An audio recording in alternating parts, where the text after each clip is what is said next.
Fala pessoal, sejam todos muito bem-vindos a mais um vídeo aqui no canal do Quaresma. A gente já falou sobre a incidência do Código de Defesa do Consumidor para os serviços públicos. Nessa linha de raciocínio, eu quero hoje trabalhar com você um tema que é bastante debatido tanto pela doutrina quanto pela jurisprudência, que é o princípio da continuidade do serviço público. E claro, o que coloca a discussão no centro aqui é a inadimplência, a falta de pagamento por parte do consumidor. Eu desde logo quero dizer a você que nós temos sólidos argumentos para aqueles que defendem a interrupção do serviço público, como também existem sólidos argumentos para aqueles que defendem a manutenção, a continuidade do serviço público, ainda que não tenha havido pagamento por parte do consumidor. E uma terceira via, que é a que nós defendemos e que eu quero passar a você, quero compartilhar com você. Mas antes disso, eu preciso te lembrar para se inscrever no canal do Quaresma, ativar o sininho e receber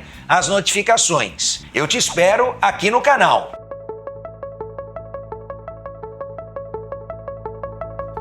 Bom, pessoal, aqueles que defendem a interrupção do serviço público em razão do inadimplemento se escoram em 4 princípios fundamentais, em 4 grandes pontos aqui, que são: primeiro, a existência de uma lei específica que autoriza, que legitima a suspensão, a interrupção do serviço público. Que lei é essa? A 8987 de 95, que trabalha a permissão, a concessão e a exploração do serviço público por parte do particular. Além disso, os defensores dessa teoria sustentam também que há uma violação ao princípio da igualdade. Afinal de contas, aqueles que pagam recebem o mesmo tratamento daqueles que não pagam, porque nenhum deles teria o serviço suspenso, o serviço interrompido. Terceiro fundamento é que não se presume a gratuidade na prestação do serviço, de tal modo que a regra é a onerosidade e, portanto, para um serviço recebido deve corresponder a respectiva contraprestação, que seria o pagamento pelo serviço, seja da energia elétrica, da água, do gás,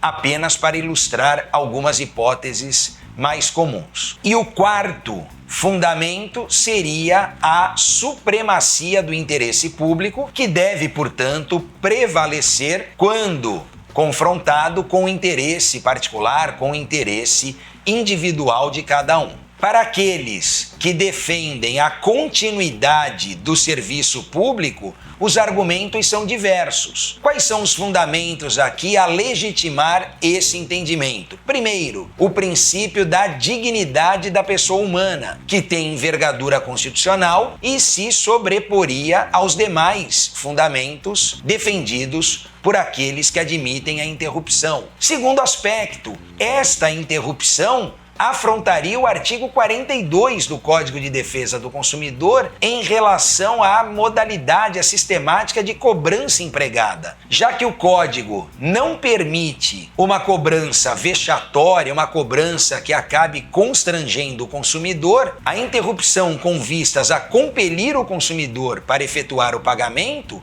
afrontaria o artigo 42 do Código de Defesa do Consumidor. Além disso, teríamos também a violação ao próprio artigo 22 do Código de Defesa do Consumidor, que lá na sua redação final diz que os serviços essenciais devem ser contínuos e, portanto, se o serviço deve ser contínuo, não há como legitimar uma interrupção ou uma suspensão. Finalmente, o último fundamento aqui guarda relação com o princípio de que o patrimônio do devedor é que deve responder pelas dívidas e não outras medidas que acabem servindo de coerção para que ele efetue o pagamento. Vimos a corrente daqueles que defendem o corte, daqueles que não admitem o corte, e agora eu quero passar para vocês a corrente mais moderna que trabalha um meio termo em relação à possibilidade de se admitir o corte do serviço público,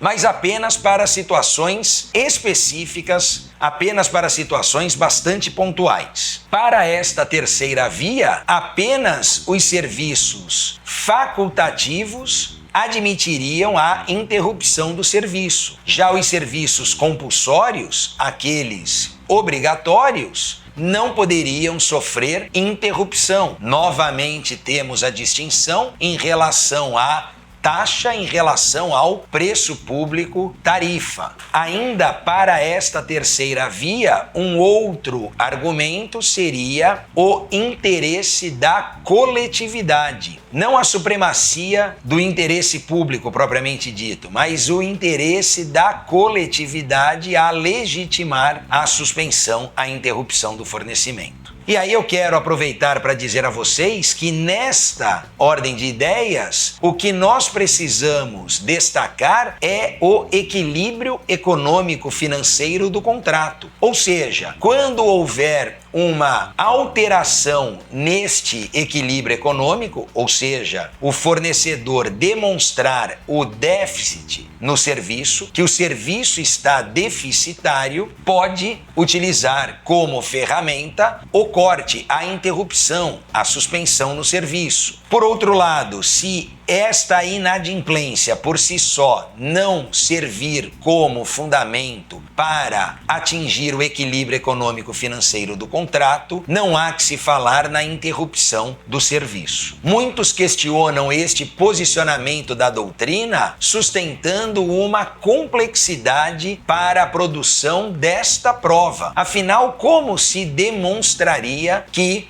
o equilíbrio econômico-financeiro do contrato foi rompido, foi atingido? Realmente a resposta não é fácil, mas parte do mesmo raciocínio para aquela resposta que legitima o aumento da tarifa. Quando se postula aumento, reajuste no preço da tarifa, se faz com base no reequilíbrio econômico-financeiro do contrato. Ora, se nós temos este argumento para o reajuste, podemos utilizar o mesmo argumento, já que a fórmula, o raciocínio seria exatamente o mesmo, só que com outro propósito, para autorizar ou não o corte, a interrupção na prestação desse serviço. Eu volto com você no próximo vídeo para falar do posicionamento do Poder Judiciário em relação a este assunto. Se você gostou desse conteúdo, compartilhe com os seus amigos, com as pessoas que têm interesse pelo tema. E se você tiver alguma dúvida, por favor, entre em contato, comente, mande a sua pergunta que eu mesmo vou te responder. Muito obrigado pela sua atenção, um grande abraço e até o nosso próximo vídeo.